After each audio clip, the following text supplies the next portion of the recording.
Good morning, Shawnigan. Oh, let me try that again. Good morning, Shawnigan. How's everybody? I've been thinking a lot about masks this week. Not surprising. I mean, masks are literally right in our face, so it's hard not to think about them.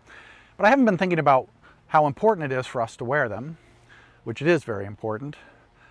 I've been thinking about the mask as kind of a metaphor for our faces, not just our faces though, but for our demeanor. You know, we talk about the masks that we wear, and with that we talk about our facial expressions, our tone of voice, our body language.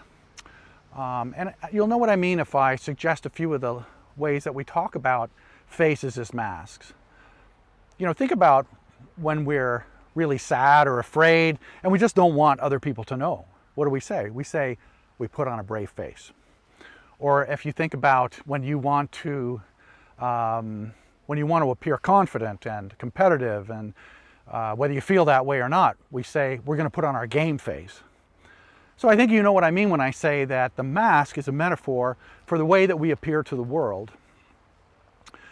It's a complicated metaphor because, well, I thought about it a lot this week, and I thought I just was having a hard time getting a hold of it. Then I realized our demeanor as a mask does a lot of different things. It expresses the way that we feel inside to the outside world, and it does so in different ways. So we don't always want to appear the same way to everybody. We present ourselves in different ways in different situations. But our faces as masks, our demeanor as masks, also we can sometimes use those things to hide our feelings. So while the physical mask might protect us from germs, you know, our facial mask sometimes can protect us emotionally from situations where we might not feel completely safe to be vulnerable. And to add the complication, you know, it's often the case that the face that we express to the world actually influences our interior life. It influences the way we feel. So that's very complicated, isn't it? So I'm going to take each of those things, just say a few words about each of those things one at a time. So there's an old saying, some people say it's an ancient Japanese proverb. You can correct me if I'm wrong, but the proverb is that everyone has three masks. Every person has three masks, one for strangers, one they use for their family and friends, and one they reserve to themselves. And you know what that's like if you think about the mask, the face that you wear, for instance, to class, being very different than the face that you wear when you're alone with your closest friends in your room in the dorm. Different than the mask you might wear when you're in a situation where you're meeting people for the first time. And that, of course, is different than the mask that you wear when you're at home, just chilling out and relaxing with your family. So we all have different masks at different times, and you know, that's a good thing. It's appropriate, and it's part of learning how to be, you know, an appropriate human being. We also use our masks sometimes not to express what's going on inside of us, but to kind of mask, literally to mask what's going on inside of us, to hide our feelings.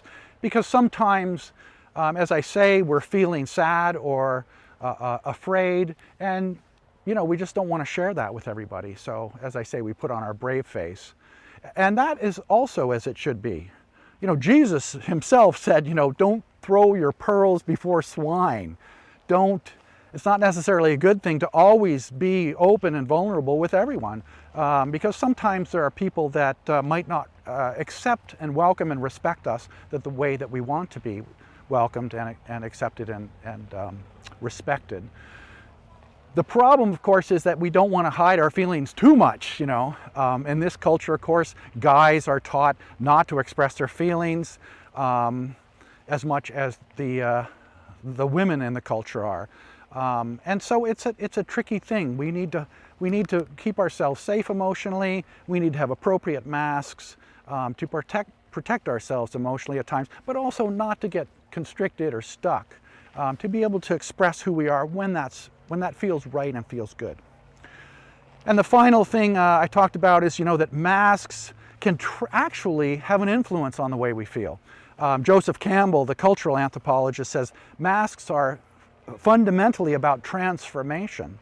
And you know, if you know anything about the First Nations people in this part of the world, they'll often use masks in their rituals and their dances.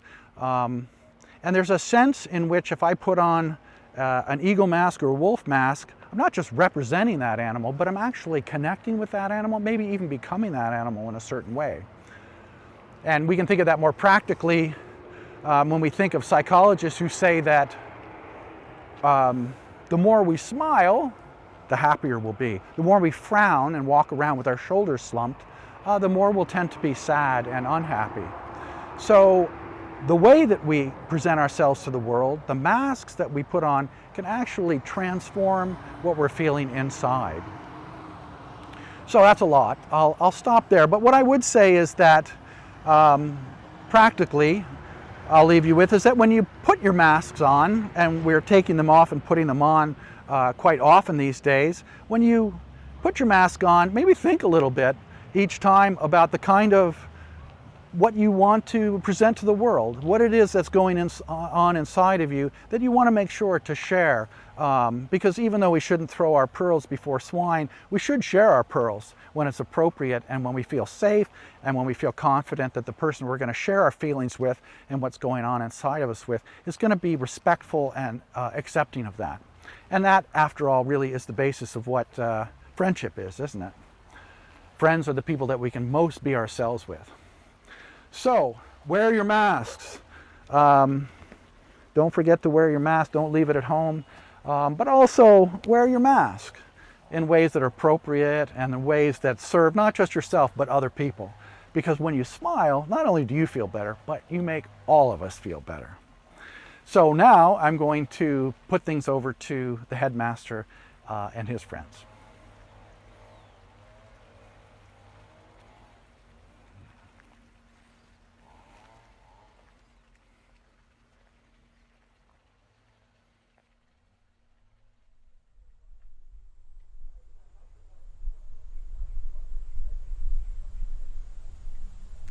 Welcome to Saturday morning chapel.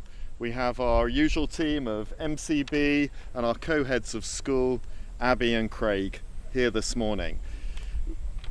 It's a historic time in Shawnigan's journey as we step into a new timetable, new schedule. And I really wanted to ask our co-heads of school, what have been the best parts of the new timetable that you've stepped into this week? So let's start with Abby. For me, the best part of this new timetable has really been the class lengths. I think that having the mix between an hour and a half class and an hour class has really diversified just how I learn, and I've really enjoyed it so far. Great. And for me, I think I'd say, and I'd speak for a lot of other people, sleep. I think sleep was the biggest part of the schedule, and I think it's done the most beneficial for me. So, yeah.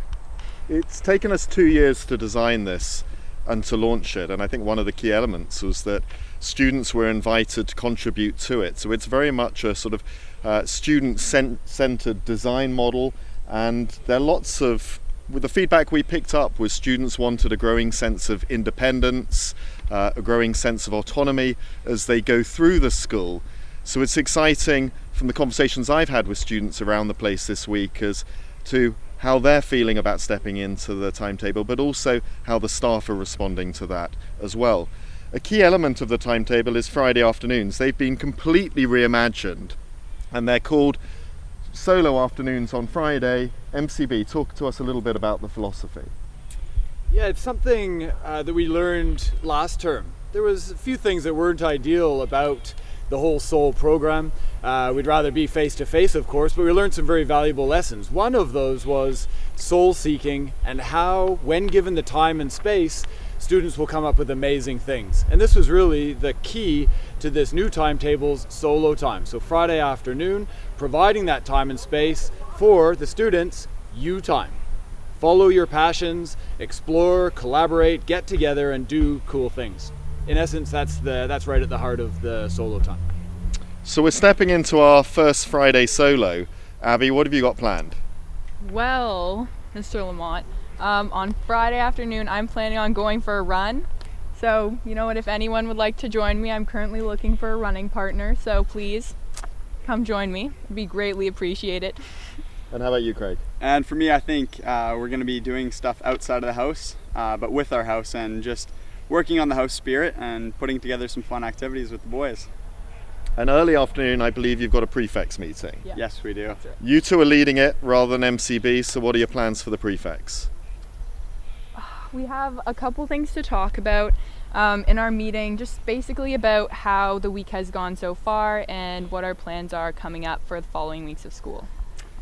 If anybody has any new ideas or how we can improve anything that we have already been experiencing, that'll be another big topic, as well as our new word shirt. We'll be deciding the new words and see how that goes. Yeah, just tell for some of our new students and new parents, what is the word shirt? The word shirt is It's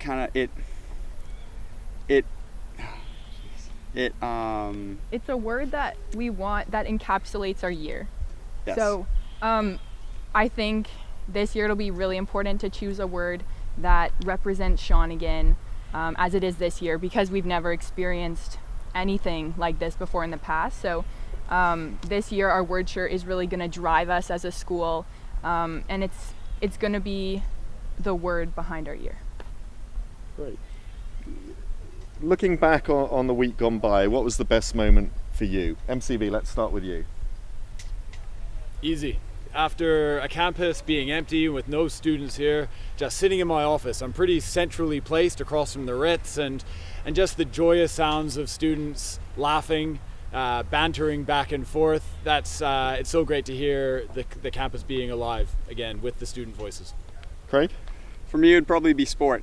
As most people know, I've been playing hockey for all my years at the school, and for grade 12 I decided to try some new things, and so I've been playing soccer, and that went really well on Tuesday, so I'm really excited for that. And Abby?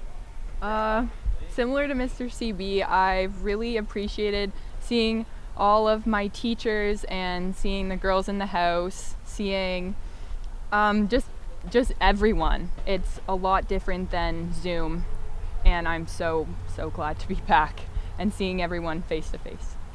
I think the best moment of the week for me was I've been lured out of coaching retirement to help the girls' field hockey team. I enjoyed it enormously, but have been in incredible pain ever since, having learnt the lesson that you need to warm up and warm down whatever your age. But great to be back out there and just see how much fun students are having on our sports fields, but also how careful they and the coaches are being to build in the appropriate physical distancing and safety measures. And I thought Miss Conroy did a fabulous job of that up at the field hockey. Yeah, I agree, Mr. Lamar. Really good. Right, you guys, I think you've got some questions for us. Yeah, Craig, do you want to take it away? So the first question was about the gym. I know I received some feedback from my statement that I said last time. I'm in the gym quite a bit. So what's the gym schedule looking like right now? MCB, you've been working on this. Yeah, we're still working at it, and of course we need to come up with the situation that's safe, but also gives the students the experience they want. We know that when you guys can be healthy and in the gym exercising, that's going to have the physical and mental health that we're looking to promote. First to note is, until we come up with that plan, the gym is closed, and we don't want anybody in there until we can come up with the plan. And we're going to be working with the group of prefects, Mr. Doyle, Mr. Williams, Mr. Murdy, to come up with a plan where all different houses, it's going to start off in cohort or house groups, going up to the gym with a regular schedule. So stand by for more info. My next question for you two is, what is the structure that's being built by Lake Omar that's just seemed to have risen out of the ground in a few nights? What is it? It's tempting not to tell you and then to have a competition as to what is it. But we have very generously been donated a growing dome. So it's going to end up as a glass growing dome. And what it's going to do is produce homegrown vegetables for Marion Hall and our kitchen team. And it really is that idea from farm to table. So that's one element of it, but also what an incredible educational resource it's going to be for the students, the science department, the biology department, using that and having it as a sort of special feature looking over Lake Omar. But I think, again, for some students who are going to have their passion in that particular field, this is a fantastic opportunity, just as we have places like the observatory where students find their special niche. So girls in Strathcona and boys in Lonsdales, you're going to see that slowly emerging up on the side of Lake Omar, and we should track the historic rise of our growing dome. Wow, that's really cool. Okay, and next we have our speed round. So some of you guys, some of the new students might not know Mr. CB and Mr. Lamont very well, so Craig and I have decided to run a little speed round like what they did to us last week. So here are a few questions. They don't know it's coming. Okay, so where did you grow up? England? New Zealand. When did you start working at Shawnigan? This is my 3rd academic year, so 2 years ago I became headmaster. This is the start of my 5th year at Shawnigan. What is your spirit animal? Dolphin, for sure. Giraffe. What is your favorite food? I'll go surf and turf. I'd go slow roasted kiwi lamb, a little bit of cedar plank coho salmon as well. Just a little dreamy there. Just a very bloody steak. What's your favorite sport? Rugby. Cricket. What is your favorite dance move, and if you can, please demonstrate it? I think it would have to be that great move. If you've seen the film Pulp Fiction, I think I'd be throwing this move at every opportunity. Come on, MCB, I think we know what the move is. We know what the move is. It's got to be the worm. Clear the space, guys, clear the space. Watch your body, watch your body. Off to the physio. Impressive. Great job. With your dance move, what is your favorite song to do your dance move to? Don't Stop Me Now. Anything AC/DC. And finally, what is your favorite part about Shawnigan?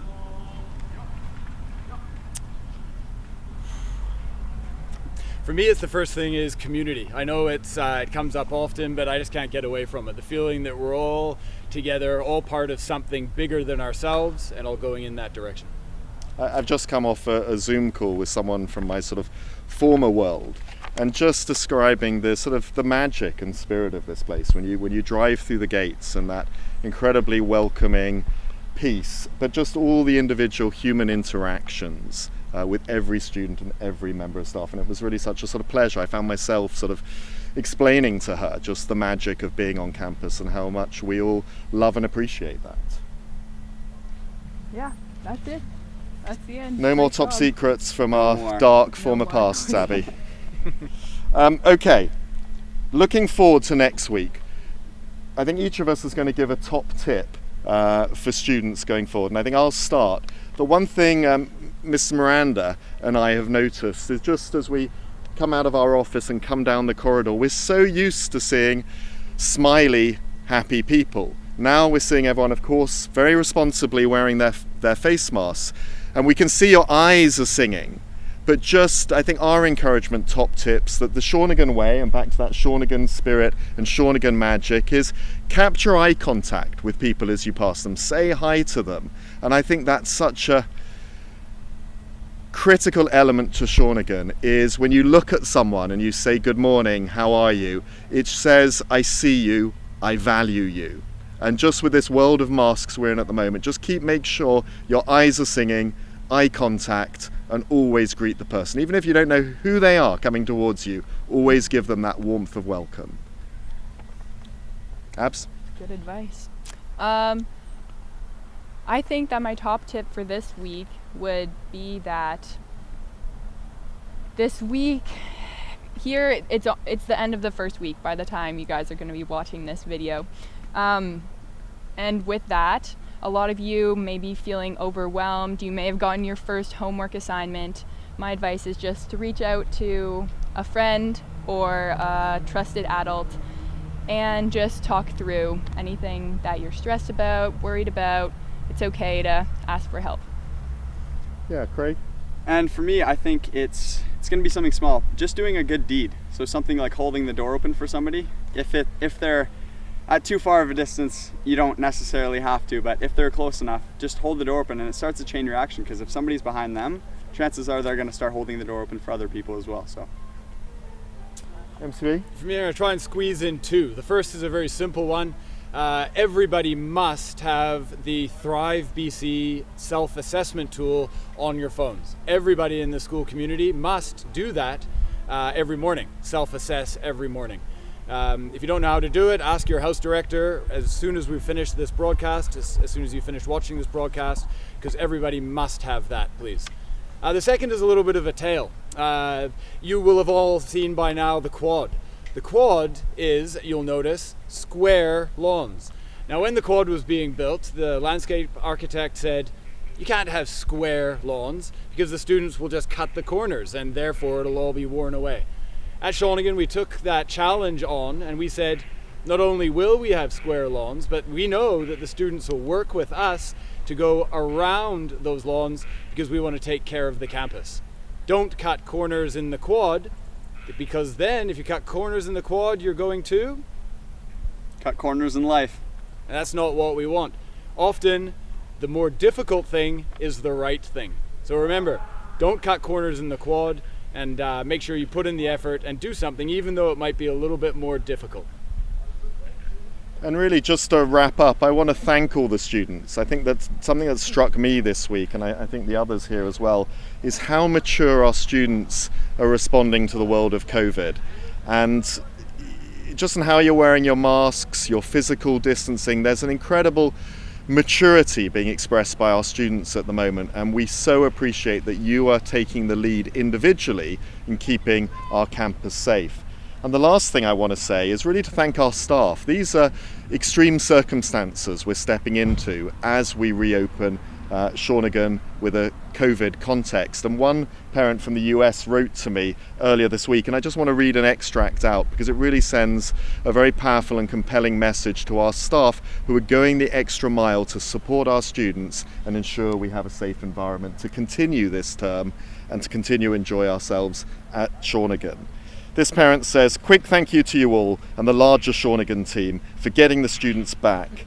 We couldn't be happier that classes have started and life has taken on a sense of normality at Shawnigan.